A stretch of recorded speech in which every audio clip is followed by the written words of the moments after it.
welcome to another episode of Back to the Batcave, revisiting Batman the Animated Series. As always, I'm your host, Adam, and with me is my co-host, Josh. Josh, how's it going? It's going good, Adam. Awesome. It's good to be back, continuing our coverage of Batman the Animated Series in our special fan-created watch order, not by us, by somebody who did all the work, and congrats to them that we just took your idea and decided to revisit the series based on it. But before we do that, there is news in the world of Batman in other media, namely film. So the first bit of news I want to get your thoughts on today, we saw leaked imagery of seemingly Ben Affleck's stunt double in costume riding a Batcycle. Yeah, so, yeah. What do you think about this? Well, first of all, I want to say that I think that there is a conversation to be had around the ethics of releasing set photos or taking set photos and putting them out there on the internet. Sure. And I know that there's a debate about this. You know, some of my friends are like, you should never put set photos on your Twitter. Yeah. Other friends that I have are like, send me all the set photos. Yeah. I want to see them all. I like to see them. I don't personally retweet them. And I try not to retweet them because, you know, I want to respect the filmmaker's vision. Sure. That said, there was a trend for a while that DC had going. Zack Snyder did it with Superman, and there were a few others as well. David Ayer Nolan did it with as well. Nolan. Yeah, where they preemptively released. They took like a professional shot of the new suit or like the cast or whatever, and they posted it on social media before, or the internet back then, before it broke loose. Before the set photos broke loose. And so this is just a reminder to filmmakers, hey, you're ultimately in control about how people see your films. Right. Because, you know, you can always release a set photo. I know that it's easier said than done. I know that they're working on tight deadlines. I know that they don't always have the actors available to take the photos. All of those caveats granted, I think that it's definitely worth taking the extra time to get your actor, get them suited up, take the official photo so that, you know, the photos that come out, people aren't shocked by them. Yeah. All of that said, I think that this looks great. This looks really, really cool. I love the Batcycle. I love the Batsuit's evolution. It looks like he's got a new symbol on his chest, right? Yeah, which looks really cool. I wonder, just to get your thought about the cowl from what we can see of it. Do you think it's the Justice League cowl, which was a little bit weird looking for my taste, or do you think it's more aligned with the BVS cowl? To me, it looks like it's more aligned with the BVS cowl. Right, yeah. So it looks like a traditional short-horned Batman cowl. So that was really cool to see. I've got to tell you, Adam, I've loved even though I haven't loved the depiction as much as I would like, I definitely have loved the comic book accurate costumes that we've been getting. Even the tactical, and this looks like another tactical suit. I would venture that this is Batman fighting. Probably it's probably a scene involving member. I wouldn't be shocked if we see a couple other members of the Justice League pop in here. Wouldn't surprise me either. Yeah. Yeah. So this looks like Batman teaming with the Justice League, doing a mission with the Justice League, and it could even be pre time travel. Yeah. Yeah. And, you know, we're not going to get this again. We're not going to get, for at least for the next several years, we're not going to actually have a gray and black traditional Batman costume. Yeah. We're going to, you know, of course, Michael Keaton's returning. And of course, Michael Keaton should only wear black. I mean, that is like, that's his iconic look. Yeah, that's his iconic look. He needs to wear the all black. Yeah, And then of course, we have Robert Pattinson, who is going to be wearing another bat armor suit. Yeah. I just want to say that I really appreciate that is one thing I will give director Zack Snyder credit for, is bringing us an iconic Batman look. And I've got to tell you, that warehouse scene, I know that some Bat fans don't like the whole, they think that Batman kills too many people in it. But I've got to tell you, that is, to me, the most definitive on-screen Batman fight of all time. It is absolutely, just 100%. Yeah, 100% agree with you. No question about it. I love the Affleck, the Affleck Batman suit, the BVS one, especially because it is ripped from the comics. I love that one more so than the more armor on top of that, which was the Justice League kind of look. I think his best look is the BVS look. One could argue that was his strongest performance as the character as well. I would certainly argue that. So yeah, like I said, when you can't. One of the things that Zach got 100% right is the comic accuracy of the costume, and also, like I said, I think when you put into perspective the portrayal that Ben Affleck was going for in BVS, it is accurate to the Frank Miller iteration of Batman. Whether that should be carried over into, a Justice League setting, or it should be the portrayal of the first time he and Superman meet, is a thing that you could debate. But Affleck's portrayal of that version of Batman was spot on. Yes, and I'll be completely honest and say that I love Frank Miller. I adore Frank Miller's work. I think Frank Miller's writing is so he is gritty and dark, but it's so beautiful and well constructed and just like poetic at the same time. It is so well done. That being said, his characterization of Batman probably was not the best choice for a cinematic universe. That being said, at least his debut anyway. Yeah, that being said, in Zach's defense, I think that Zach and Warner Brothers had totally different ideas. Absolutely. And because Warner Brothers defers to directors, they were kind of trying to have it both ways. They were trying to defer to Zach while at the same time giving him full creative freedom. Yeah. Or excuse me, while at the same time trying to establish this like multi-film franchise. And Zach was telling a specific kind of story about the DC universe. Right. Yeah. And so it's like, I think it was a mess on all ends. And I think that for the story that Zach was trying to tell, the Frank Miller Batman made sense. Sure. Yeah. Again, just to echo it, I don't think when he was making Man of Steel, he thought, all right, next I'm going to do BVS and blah. I legitimately believe when he and Goyer said in interviews during Man of Steel's promotion, he goes, next we'd like to do at least one more solo Superman before any kind of thoughts of team ups. As much as Zach said, wow, when we were talking about who would Superman face off, I mentioned Batman. That I find a little sketchy. I think it was Warner Brothers saying, all right, well, Avengers just made $2 billion. We want that. And so they said to Zach, how do you do that? What's your pitch to do that? He gave them the pitch. At that point, they said, sure, because you put Batman in there, right? It's going to get guaranteed billion, right? That's what they thought. I guarantee you that was one of the.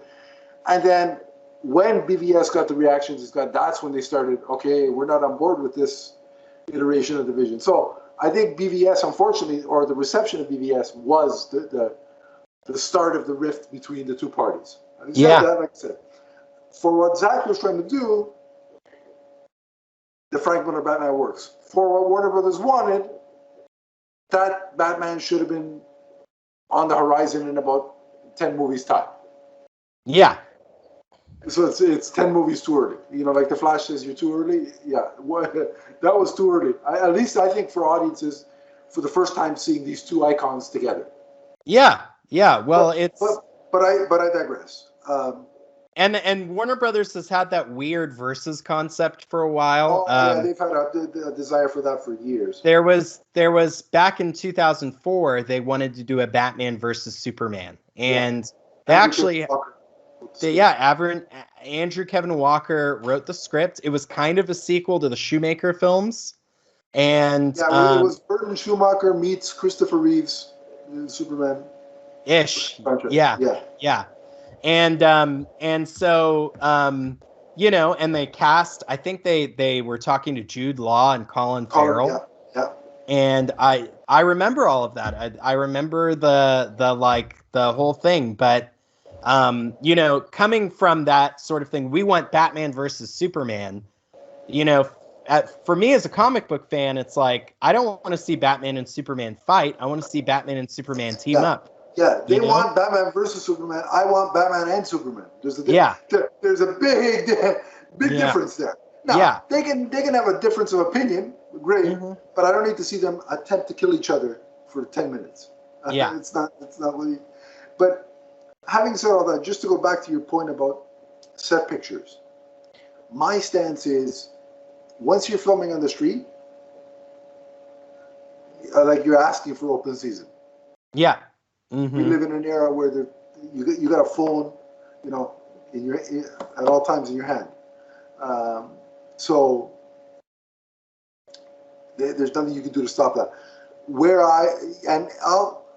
I'll try not to retweet it, but if it's really cool, the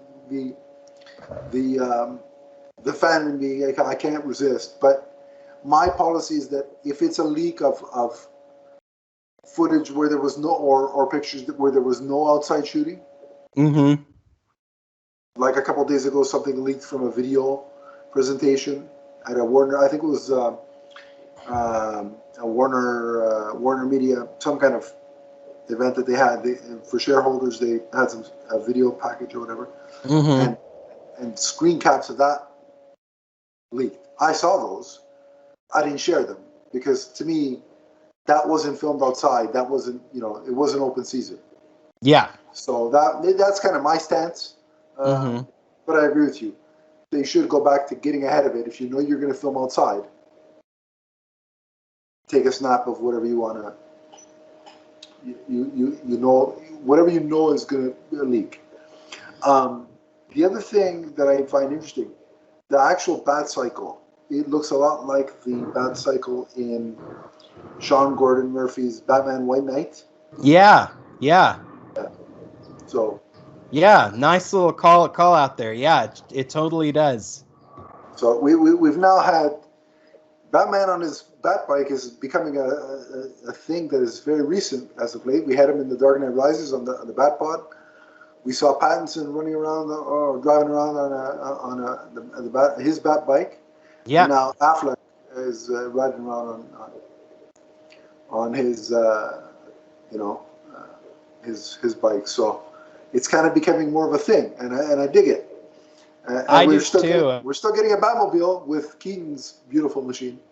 Yeah, I love the look of the Batbike, by the way, and I really liked how Snyder kind of took what was popular about the Dark Knight Batmobile and then really brought the classic Batmobile sort of back, like that classic shape, Yeah, his Batmobile was a meld of the Tumbler meets 1989. That's Yeah, totally. So I like that aesthetic and I appreciate it, but I am looking forward to seeing Michael Keaton's Batmobile again. I think that's going to be awesome. I personally, I don't need to see a tank anymore. We've had the tank. No more tanks. If I want to see a tank, I'll watch the Military Channel. But fun fact, at my work, So I work as a creative at an ad agency, and we had as a guest speaker Ash Thorpe, who designed the Batmobile for the Batman. Oh, cool. Yeah. So it was so funny because he opened it up for questions, and I messaged him, was like, "Batman, tell us," and he goes, "I cannot say a single thing about Batman, so that's off limits." And I was like, "Dang it." That's hilarious. That's So, great. yeah. But you knew he was going to get the question at some point. So, Yeah. but yeah, so I'm glad it's back to being a car. Yes. That's a plus. Yes. But the other bat-related kind of, is there anything else you wanted to say about the pictures before we move on to our next topic? No, let's do it. Let's go. So we know that there's a Batgirl film on the horizon for HBO Max. We know that it has two directors whose names I can barely pronounce, so I'm not going to try. They did Bad Boys for Life, which I found quite enjoyable. And we now have an actress who will wear the cape and cowl of Barbara Gordon. Yeah. And that is In the Heights star Leslie Grace. So, Josh, what do you think about this? I think it's terrific casting. In the Heights is a great movie. I think I've pushed it a couple of times now on a couple of podcasts. I'm disappointed In the Heights didn't take off the way that Warner Brothers thought that it would, because it's a great movie. It's a fun movie. It's a really fun movie musical. All the stars are great in it. I forget the lead actor's name, Anthony Ramos. Yeah, he's going to be the next Transformers. Yeah. Yeah, but oh man, DC or Marvel, somebody needs to snatch him up for a role. He's a great leading man, and Leslie Grace is just absolutely lovely in it. Not only is she a terrific singer and dancer, she's a great actress. She just brings so much energy and vulnerability and honesty to the role, and it's great. She's really, really, really talented, and I think the awesome thing about her is that she often has red hair. And one of the things that I think Barbara Gordon, more than others, needs to have red hair. I would prefer it if she did, yeah. Yeah. That's such an iconic part of that character, you know? So it would be a crime, I think, for her not to have red locks for the film. But yeah, she's a really, really good actress. Warner Brothers made a great choice. She's obviously in the family already because she did In the Heights. And, I think that she's going to be an awesome Batgirl. Agreed. Yeah, I'm. What attracts me to this casting is her reaction afterwards, her genuine happiness and enthusiasm. I love when I see that stuff. Yeah. That just, it's like, yes, I'm sure the pay increase is going to be nice for her. But it's not just about that. Yeah. And you can tell by the way she posts. Like, she posted a clip of one of the early suiting up scenes of Batgirl in Batman the Animated Series, and on the bottom in her Instagram feed she wrote that, "So honored and proud to be your Batgirl. I'm gonna give it my all." And I just thought, that just, I'm like, they're gonna put in the best performance they possibly can. Yeah. And that's all you could really ask for. I mean, that's all that they can control. That's all the actor or actress can control. The rest is up to the script and what the director specifically wants. I'm confident in the script because Christina Hodson, she wrote the best Transformers film I've ever seen in Bumblebee. I like most of Birds of Prey. A couple of characters I found a little bit off, but for the most part, it's a competently written film. Yeah, I enjoyed it. And she was the one who had the smart idea to write the Batman, Michael Keaton's Batman in the Flash. So she's got extra points from me. So I'm not concerned in terms of the script aspect. Yeah, this is going to be her 4th DCEU film. Yeah, I think they like her over there. So if there's ever anything else they want to get her for, maybe Birds of Prey versus the Gotham City Sirens. Well, they've been throwing around, and this idea has been going around on Twitter. Now that you have Batgirl, they need to do Batgirl and the Birds of Prey. Especially because I don't know if you saw this. I can't remember what publication published it, but Birds of Prey over the last year has been one of the highest performers for HBO Max. Oh wow, I didn't see that. Yeah, so that's really great news. So with that in mind, Journey Smollett-Bell actually congratulated Leslie Grace. Yep. We know she wants to play Black Canary again. Oh, and she should. She's free because her other show did not get renewed, which is a shame. It is, but I say as DC fans, we should reap the benefits of that and have her. Even if they do it for HBO Max, I don't care where you do it, just do it.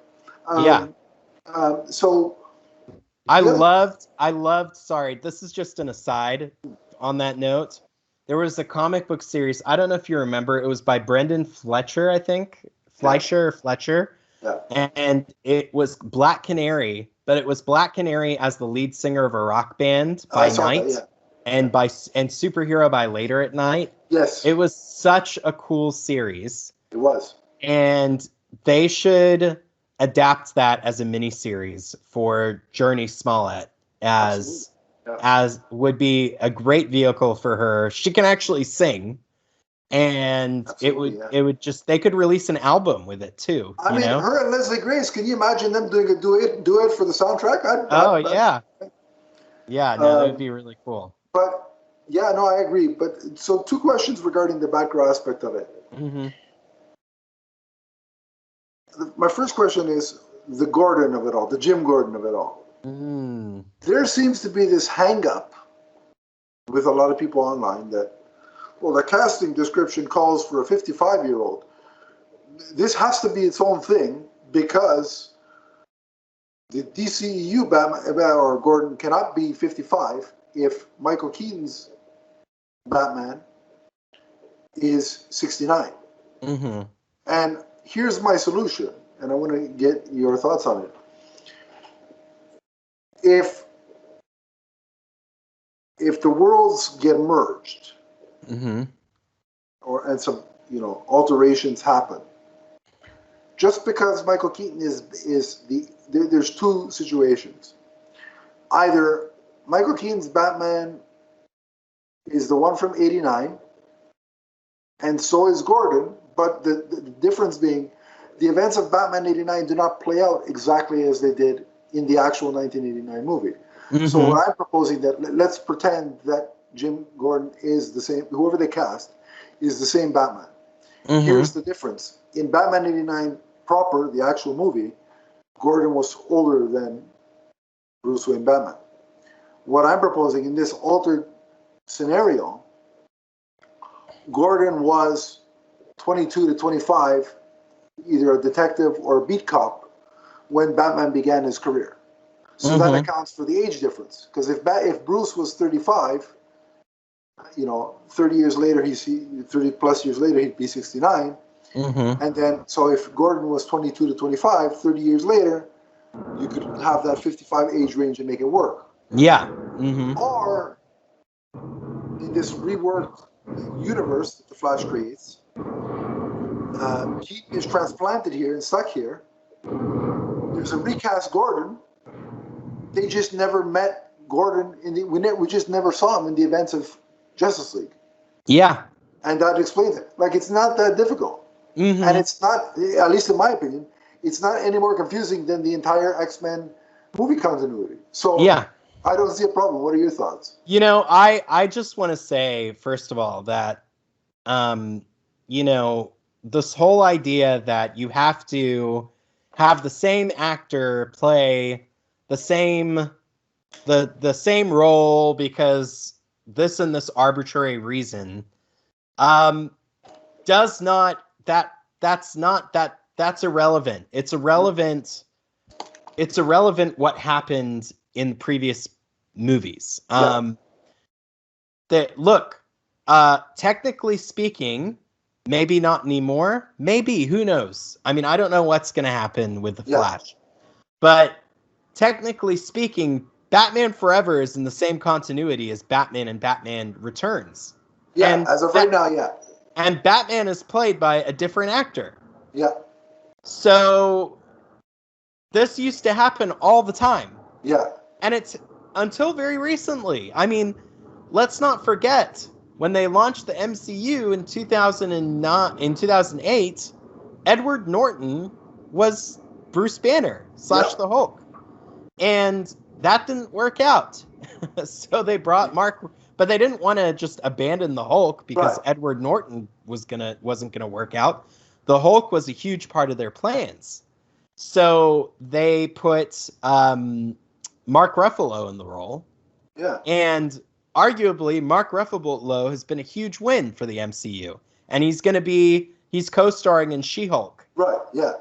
So everyone getting, hung up on casting and all this sort of thing, just calm down.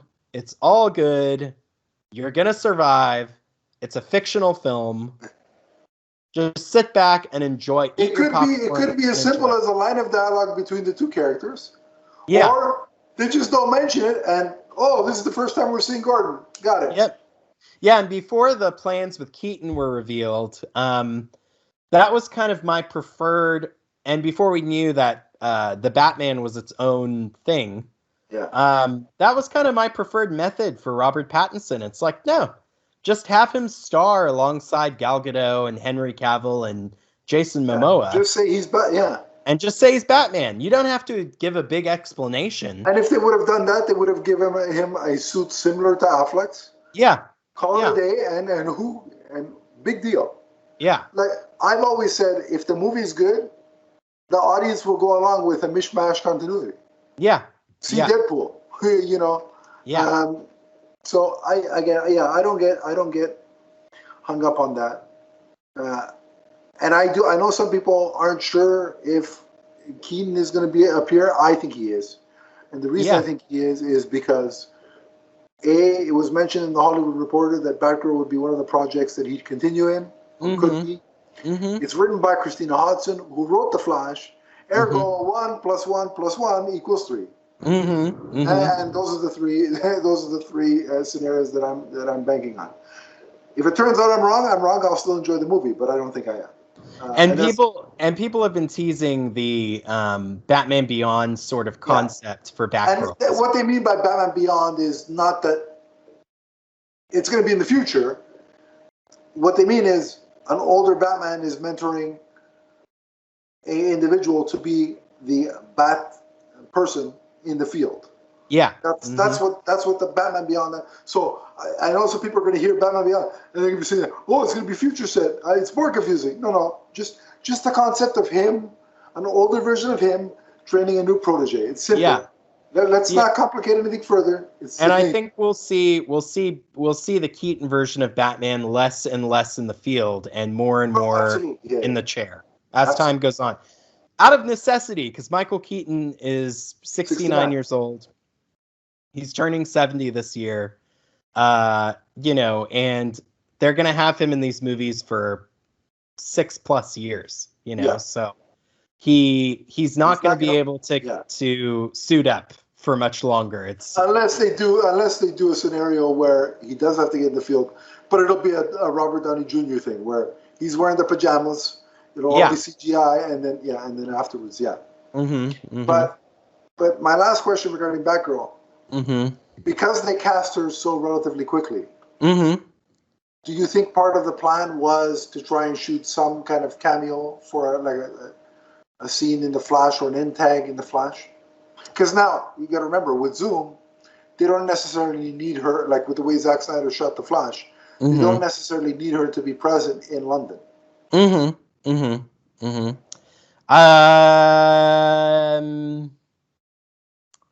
Maybe. I think that's definitely a possibility. I don't think it's outside of the realm of possibility for her to go to London. Well, that's true, yeah. I know that COVID is raging out of control, but hey, if she's fully vaccinated and and all that, I don't think that's I don't think it's outside of the Right. But you're right. She could go down to Warner Brothers and they could get a soundstage with a green screen ready and have her film a cameo. I think it's quite impressive that literally they're screen testing actresses, and the trades released that news, and then literally 24 hours later, Leslie Grace gets the role. I'm assuming that they had it selected already. Oh yeah. The trades were just late to the game. Yeah, and that's a possibility because, I mean, Umberto. It's either that or she really knocked out that screen test. Well, I think that's probably part of it too. Is she knocked them out of the park, and I'm not surprised. But yeah, I'm really looking forward to her. I think it's great that she's a Latina actress. I think it's great. It's so funny, and the cool thing about that is she can actually sort of be a Latina in Gotham because,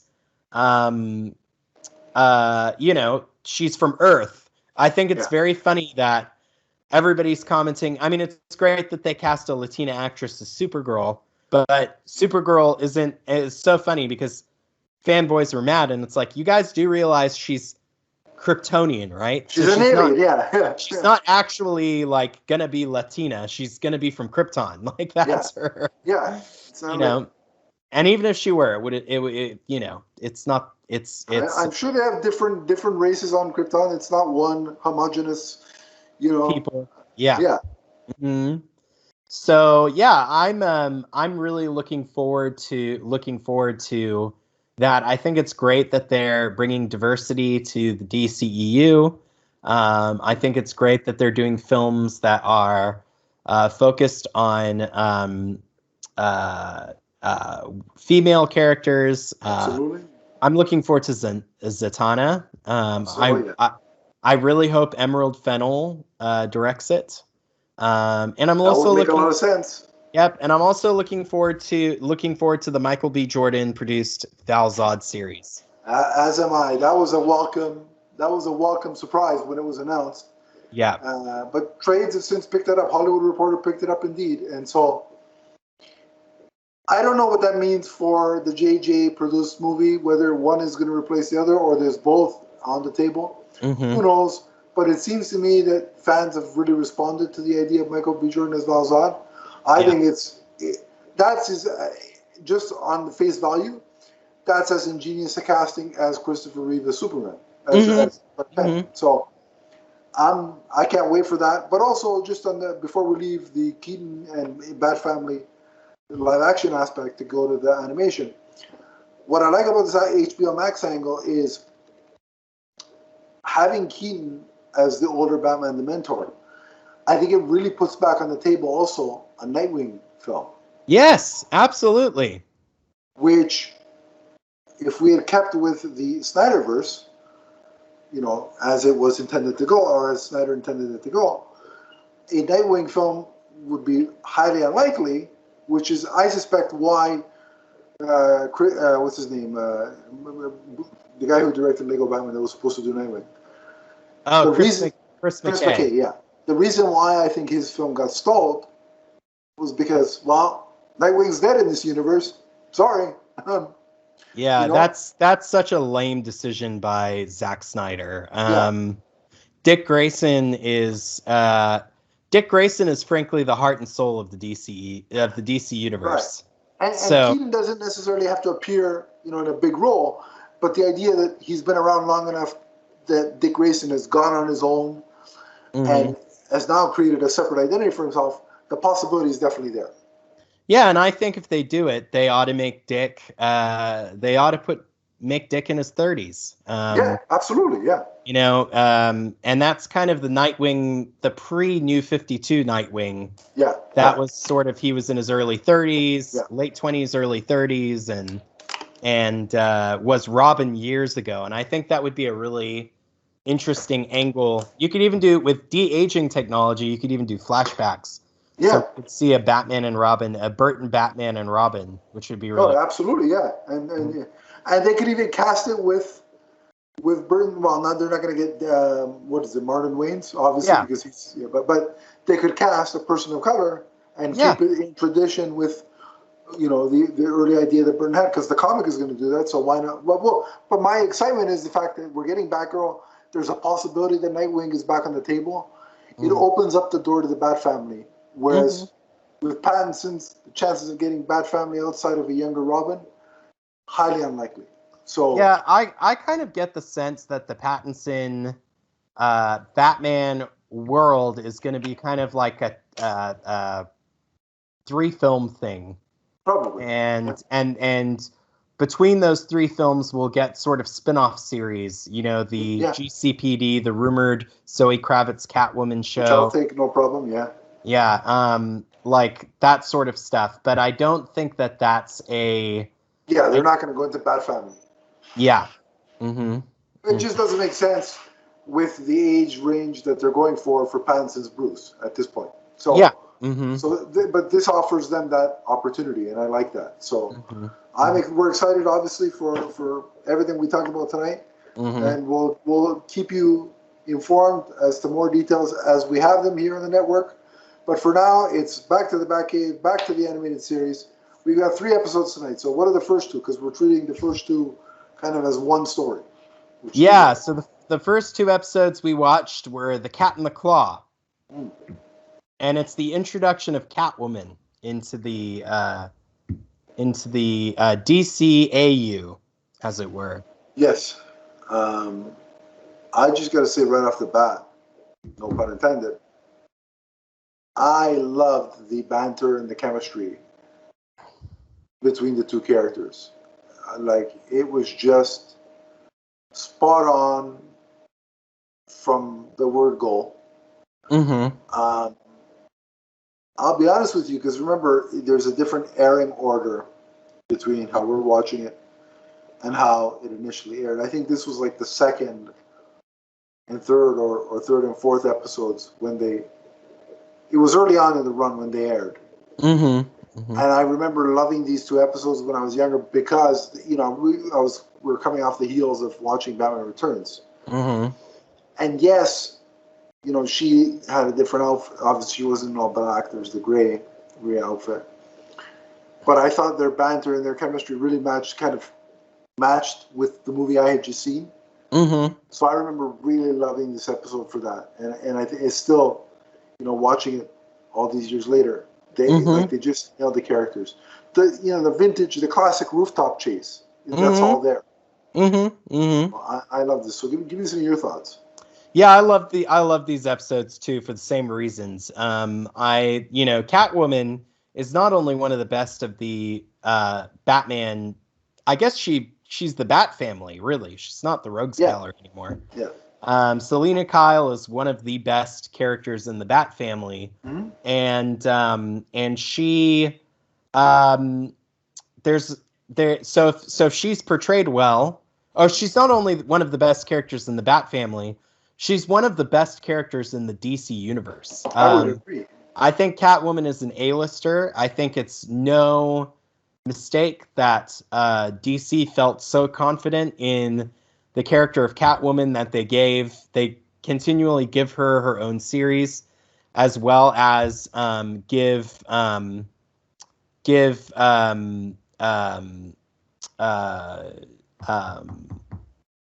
oh, sorry. I'm Okay. I lost it a little bit. That they give her and Batman a series in which they co-star. Yeah, that's right. Yeah. Batman and Catwoman. So, yeah, she's a terrific character. So, all of that said, if Catwoman is portrayed well and Batman is portrayed well, as he is in this series, and their relationship is portrayed well, you're gonna get top tier Batman the Animated Series, and I think that's what we got here. Absolutely. So much so that I think that they override a sort of, let's just say there's no Red Claw solo series coming out. Absolutely no. Yeah. Which will I'm alluding to something for the next episode that we discuss. Okay. But yeah, so Red Claw's not the most inspiring creation of the Batman the Animated Series. That being said, the Batman Catwoman stuff is so good. It just that's the point of this episode, and it's done very, very well. I loved the aspect of her meeting Bruce at like this charity auction where you auction off a date. Mm-hmm. Gotham's most eligible bachelor. Mm-hmm. And it was, it's Catwoman's whole sort of drive is she's an animal activist, specifically, cats and jaguars and the feline area of expertise. And I think I like that origin for her, like an activist of that nature, as opposed to, as much as I love Michelle Pfeiffer in the Burton version, you can't put that in a cartoon where she's getting, chewed back to life by cats. And she was a secretary. I like that they beefed up the portrayal. And I think what they were trying to do when they gave her that activist aspect was show that she's not an outright criminal. Yeah. There is good in her. So I think... Yeah, go ahead. Oh, no, I was going to say, I think that's a really interesting point, Adam, because, up until this point, Catwoman was sort of had like more of a villainous history. And, Batman the Animated Series and the Burton film sort of alluded to this, but Batman the Animated Series was kind of, in this one, she's outright an anti-hero. She's a thief. Yeah. She's not necessarily super villainous. Yeah. And so it's interesting to me that they sort of do this portrayal in Batman the Animated Series, and this is around the time in the comics where they're starting to shift her character. They're starting to give her her own solo series, et cetera, et cetera. And so, Selina is kind of changing, and she becomes a great... And now, obviously Selina Kyle was in the Justice League of America. I would still classify her as an anti-hero, though. Like of course, yeah. She'll go the extra mile to get what she needs, to get what she wants, right? So there's still that aspect of her. Yeah. I think I would classify her as an anti-hero, but I would classify her as an anti-hero in a different respect to Batman. I think Batman has very thick moral lines that he won't cross, so he's not going to work with a supervillain. Sure. Whereas, I think the Tom King Batman Catwoman series portrays it really well, where it goes back into the past, and Catwoman makes an alliance with the Joker.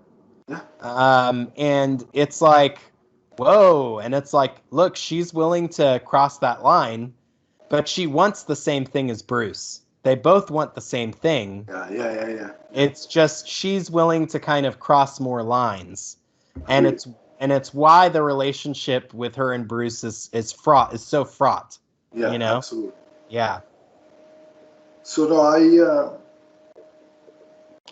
I really enjoyed that angle with the character, and I loved Bruce kind of as Bruce Wayne, like he was totally smitten with Selina Kyle, and he's like, oh yeah. For the first time, you see him out of his element. We were not used to seeing him like that. And I really again the voice work by both performers was great. Really added. That sold the animation. Was great, but the voice acting and the kind of cheeky banter between them really sold the chemistry, and both were great. I think it was Gray Delisle that did the voices. Was it? Of Catwoman, of Selina Kyle? Let me find out for you here really quick. Selina, I could be wrong, but I think Kyle. Let me find out. All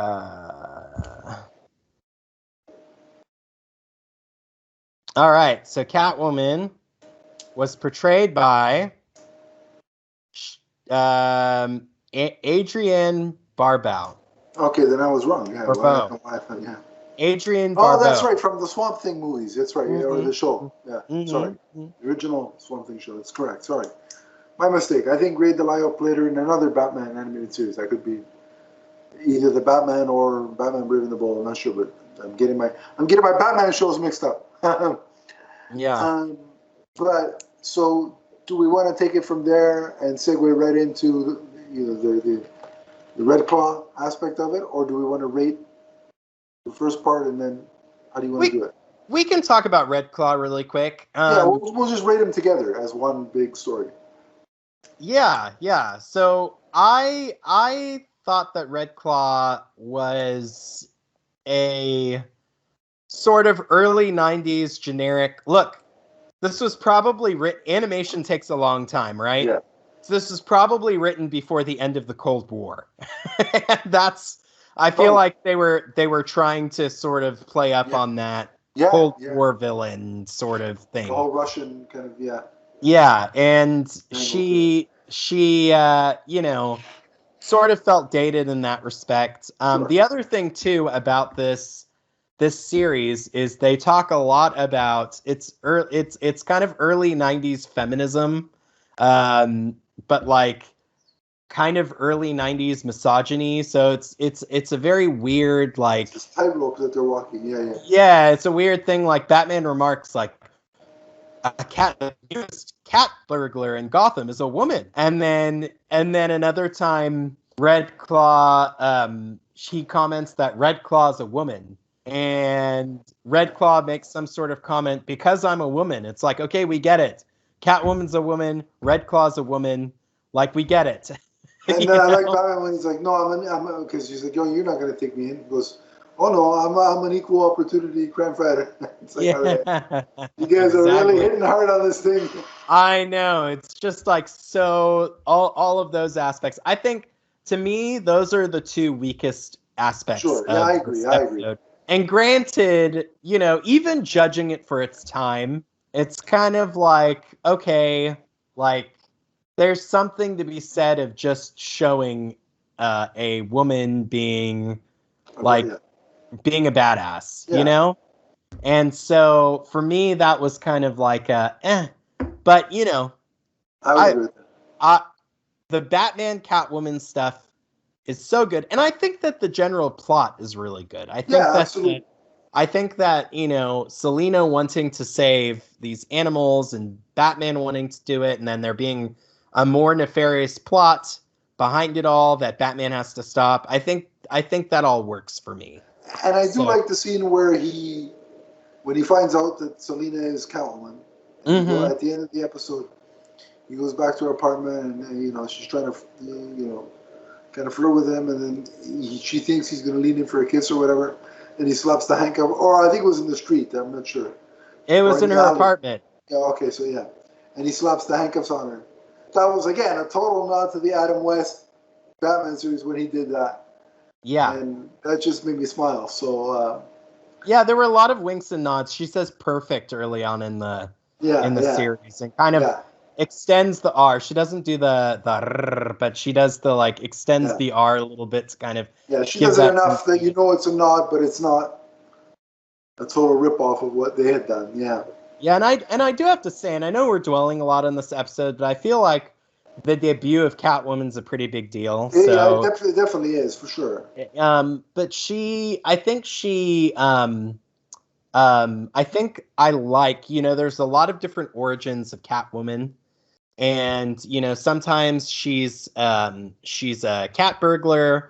Sometimes she's a prostitute, like was heavily hinted at in Frank Miller. in Frank Miller's Batman Year One. Sometimes she's just a woman with a troubled background as a girl, like she was in The Dark Knight Rises.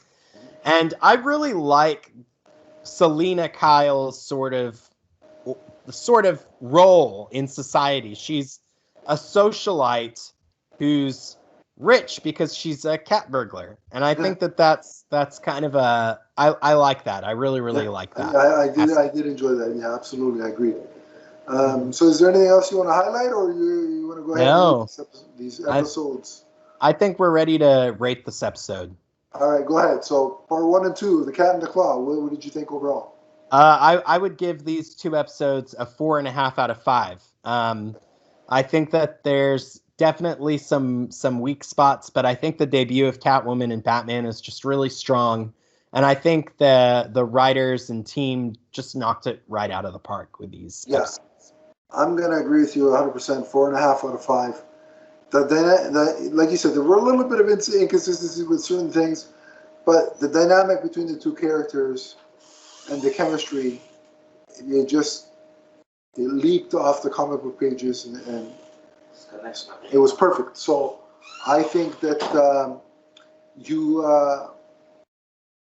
there's nothing else to egregiously take off any points. So near perfect. Yeah. And I'm not gonna extend the R's because I can't do that as well as Catwoman. Near perfect. Uh-huh. So next up, we're switching gears to the Joker's Favour, right? Yes. So give us a little bit of background into this episode. What's going on in this episode? Sure. So in this episode, an insurance salesman has a run-in with the Joker, and curses at him in traffic, and realizes it's the Joker and tries to escape. The Joker catches him, but he agrees to let him live if the insurance salesman will grant him a favor. And 2 years later, the Joker decides to cash in. And so he he does his favor. And this episode is notable because it's the first episode that Harley Quinn is in. Of course, probably the most famous creation of this Batman the Animated Series. And what I was referring to earlier when I said nobody's getting original, like their Red Claw's not getting her own comic book series. Well, in this episode, the original creation from Batman the Animated Series is one of the most popular characters in the DC universe now. In fact, when you go to Warner Brothers and you go in Park, there is a photo of Michael Keaton's Batman, Christopher Reeve's Superman, Gal Gadot's Wonder Woman, Jason Momoa's Aquaman, and Margot Robbie's Harley Quinn. And rightfully so. And rightfully so. And I know that billboard pissed a lot of people off, which makes me laugh because it's so ridiculous, but I digress. You know what's funny is I forgot about this episode. Like I didn't have like on the spot. You know when you start, like when I watched Cat and the Claw, within 3 minutes I'm like, I remember this. Mm-hmm. You know, with this one, I had forgotten about it. Funny enough, and I just think there's something about, like, the Joker doesn't even have to do anything, but when you see that he's the one you've been flipping off in the car next to you, instantly that puts like the fear of God. It's like, oh crap, what have I done? Yeah. And then I thought it was even more menacing that the Joker toyed with this guy for 2 years and let him stew, wondering, am I going to get the call? Am I going to get the call? Like, that's even more torturous for the guy because it's like, crap, is this guy? Did he forget? Is he going to call me? I think it. Yeah. Oh no, sorry. Oh, go ahead. I think that it really highlights. This episode really highlights the cruelty of the Joker and how cruel he is and how much of a joke it is that he's basically stalking this guy, torturing him, making him sweat over, him having to hurt somebody. And I think that it highlighted it really well. You know what I was thinking the whole time, Adam? I was actually thinking about this. And, they made the Todd Phillips Joker movie. Yeah. Which was an origin, which I never cared for as a concept. I thought it was a well-executed film, though. Sure, yeah. But I just didn't care for the concept, the idea of giving Joker an origin. Sure. What's interesting, though, is that I actually think this would be a really great concept for a Joker movie. Taking an everyday person and showing the effect that the Joker has on that everyday person. Yeah. I think that is a really interesting concept. And I liked it. I think that I liked this episode. I would have enjoyed this episode as a kid because it's got Batman in it. It's got the Joker in it. It's got, Harley. The debut of Harley. It's got all those sort of things in it. But I think that I enjoyed it on another level as an adult. And I really liked that idea of the Joker just really messing with somebody, and it kind of showed the depth of his evil in a really sophisticated way for a children's cartoon, which I was really impressed with. Like, a lot of people always think of Joker as this crazy, unpredictable, but that takes planning. That takes, it takes some mental wherewithal, skill to know how to mess with this guy and when to make the call and how to push his buttons, right? And so the Joker is crazy, but he's not, Well, he's sociopathic and psychopathic. And I think that this, in a funny way, it's a children's show, but they portray that really well. It's like you think, oh my God, this guy's a lunatic, with this poor man that he's torturing, Yeah. And I love that he didn't know what he was going to ask him to do. Like, the whole thing is, he's going to make me kill somebody. We're like, what's he going to make me do? And the Joker's saying, I just need you to hold open the door. Yeah, exactly. Conveniently, he didn't tell him, when you do, you're going to be stuck to the said door. But, on face value, he's like, all I have to do is open the door? Yeah, then I'm going to let you go. He didn't say where he was going to end up going, to his death, but it just further, like, the simplicity of it all. Yeah. Further messing with the mind. And I also didn't like, it was also really, it highlights how big of a threat the Joker is to Gotham City, that he was able to trap all of the top officers in the Gotham Police Department. Yeah. And almost kill them, almost murder all of them. Blow them to smithereens, yeah. Yeah, so... And it's a classic bomb threat. It's nothing, the plot isn't anything overly crazy. It's just, I'm going to plant that, And so, what did you think of the fact that it was Harley's first appearance, but we didn't really get an origin for her? Yeah, I think that it was... I don't know if I was just gonna ask this. Is this something that I'm like making up, or did Paul Dini say that it, like, Harley wasn't really supposed to be a long-term character? That's correct. Yeah, she was supposed to be a one-off kind of character in this episode. Yeah. And then she proved to be so popular, or the writers loved her so much, they brought her back for other Joker sort of centric episodes. Yeah, because she doesn't, in the episode, she doesn't mention anything about being a former psychiatrist and all that jazz. Yeah. None of that is in there. I think that Harley I can see why. She is a compelling character. This is someone who is helping the Joker, and she's so well played by the voice actress. I think it's Arlene Sorkin who plays her. Yeah. She's so well played by Arlene Sorkin. She's kind of the Joker's assistant. Yeah. But she from this first episode, she sort of stands on her own. And I was thinking the whole time watching this, my God, Margot Robbie is so good as Harley. Like, she is capturing. I can see Margot Robbie's performance in this episode. Absolutely. Like, I can see where Margot got the influence for Harley in this episode. Yeah, absolutely. So right out the gate, Harley is a great character.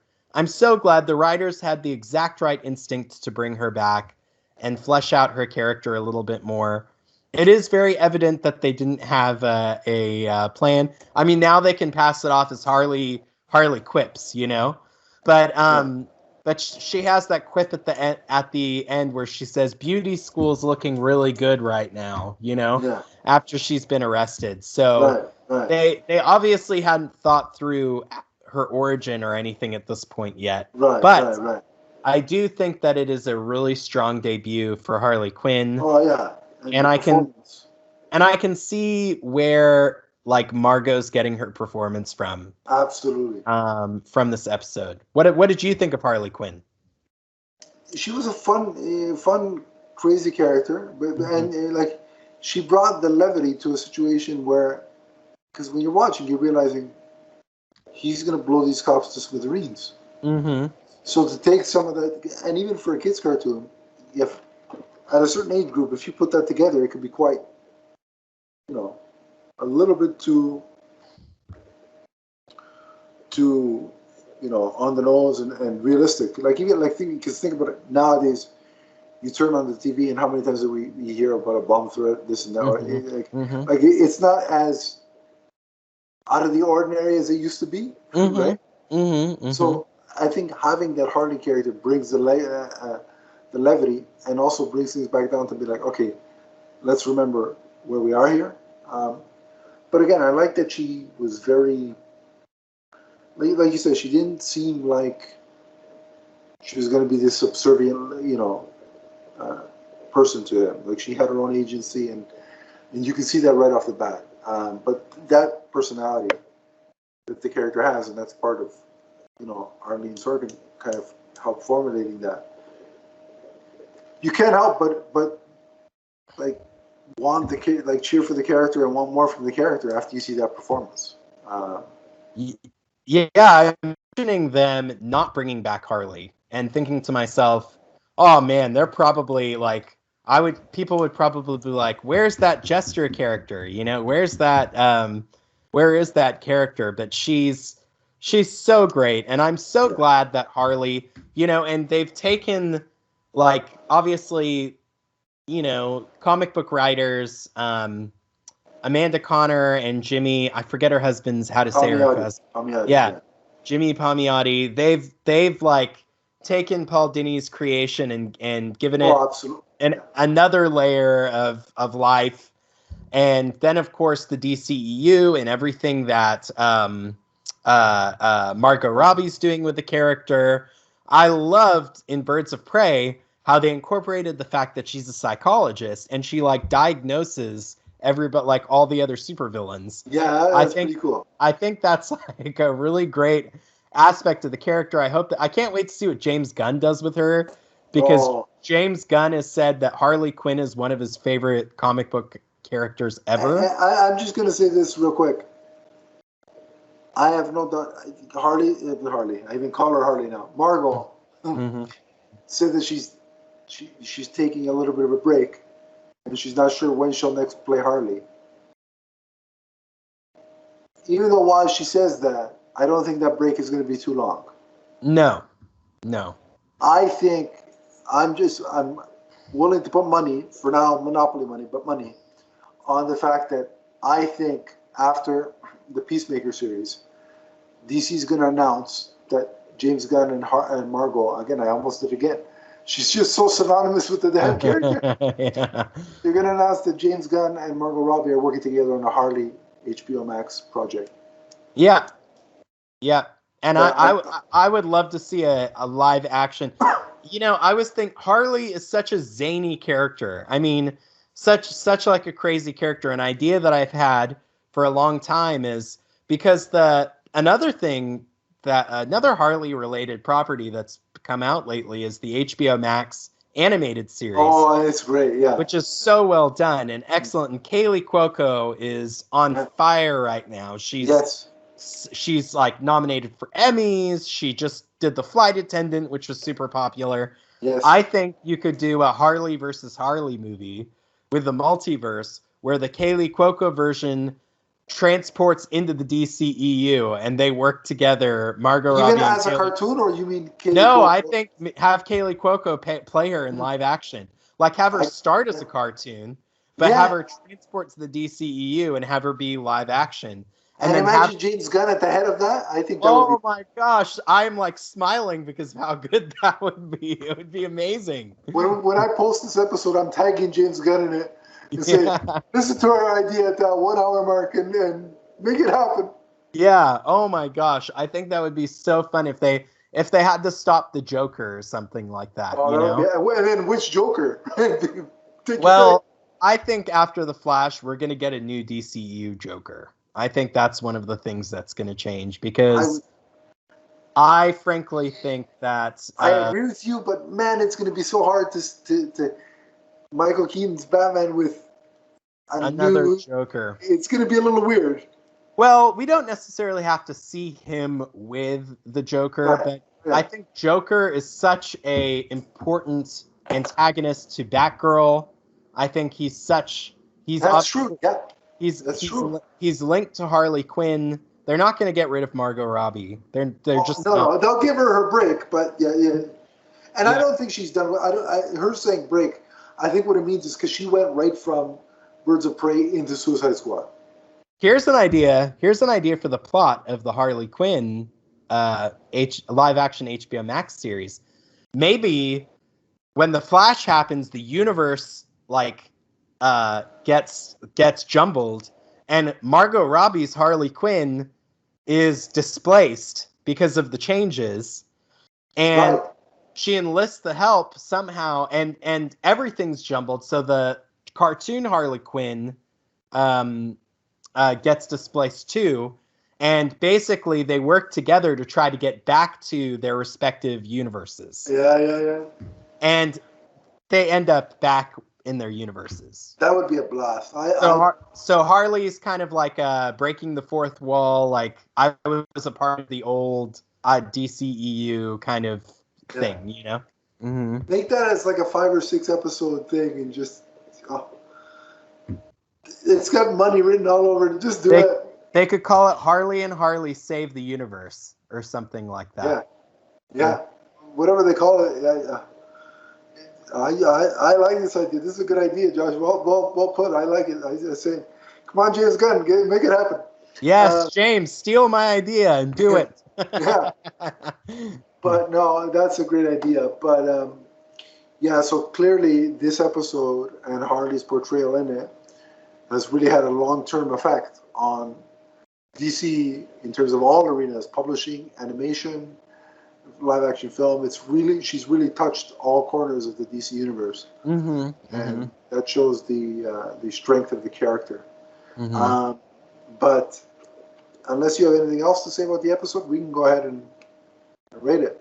No, I think the one last thing I would say is that we got more Dick Sprang kind of inspired stuff in this, which I just wanted to note. I enjoyed, them going into the tomb exhibit, and all the sort of big props and the crazy set pieces and all of that. I think I love when they do stuff like that in this show. It's so when he made that when the insurance salesman made that makeshift bat signal.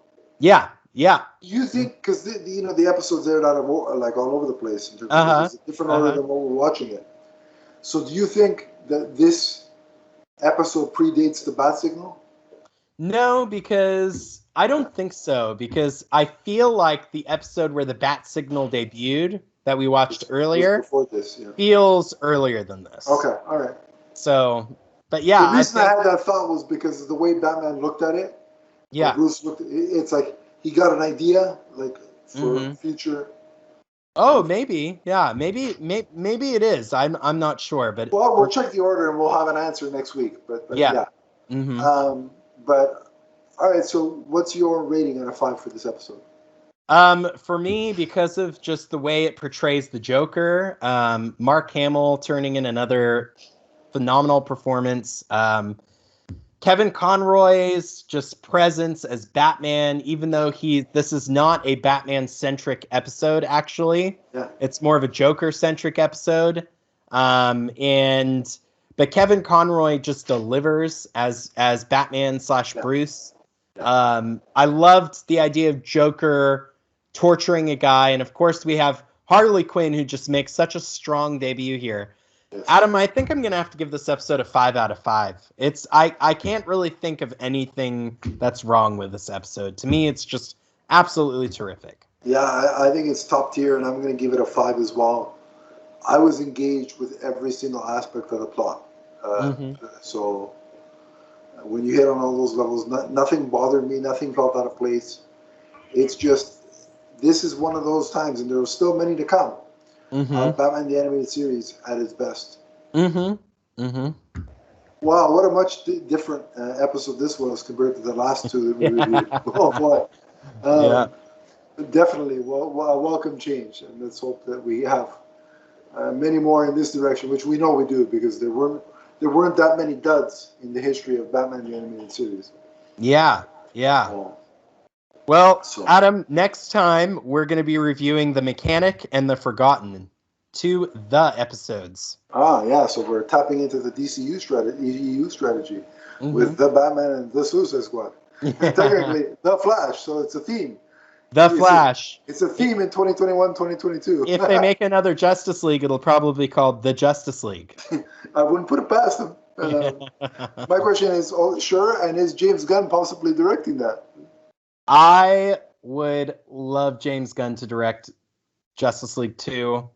I think if James Gunn directs Justice League 2, Justin Kalowski put it today, said if James Gunn were to direct it, it would probably be called Justice League of America, because he likes that sort of, like Bronze Age kind of like thing. And I think that that's accurate. I wouldn't be shocked if they do a JLA.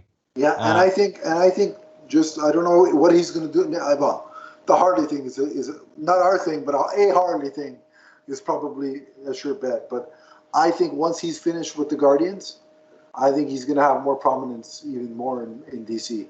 Oh yeah, he is. I don't think that he has hinted that Guardians. He's put certain emojis where he's like, because somebody's asked him, beyond Suicide Squad, are you sticking around the DCU?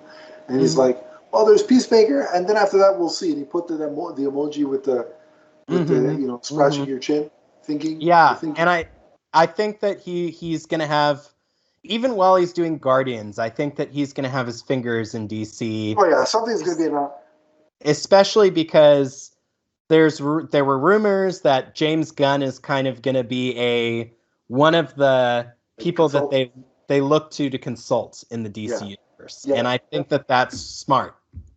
You can't have too many intelligent people in the room. You can have a lot of idiots, and it goes wrong. But intelligence, the more you can get of it in the room, and know-how, the better it is.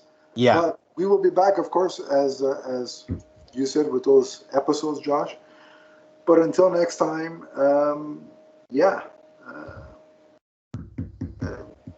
we hope you enjoyed this episode and us covering these episodes. We'll be back next time, and we'll bring you whatever news comes up between now and then, along with our episode reviews. So please subscribe to the YouTube channel, and if you want to follow us on social media, Josh, where do they track you down? You can follow me at Josh Loves This, and I do kind of have a show. I haven't really. I got promoted at work, so I've been kind of like busy in the process, but really busy at the moment. So I haven't really, I've been kind of doing this in guest spots and that, but my own show's kind of suffered. So, but I am gonna get back into it. I am going to start doing that again. Okay. Quite possibly with a recap of the Marvel Cinematic Universe TV shows. So that will be interesting. Good idea. But yeah, so look out for that. I do have an episode in the can that I'm going to release as well. Nice. Recorded months ago. I feel so bad. It's okay. But it is what it is. It happens sometimes. I've been through it, so I get it. But yeah, that's where you can find me. Awesome. And then for me, it's at Adam_LeafsFan on Twitter. We have the at MMNPDC podcast channel Twitter, and we have the Facebook group, which the link will be in the description below. Click it, ask for permission to join. I'll add you, and we can continue the conversation there if you'd like. So don't forget, subscribe, tell your friends, like the episode, and join us next time. Same bad time, same bad channel. So long, everybody.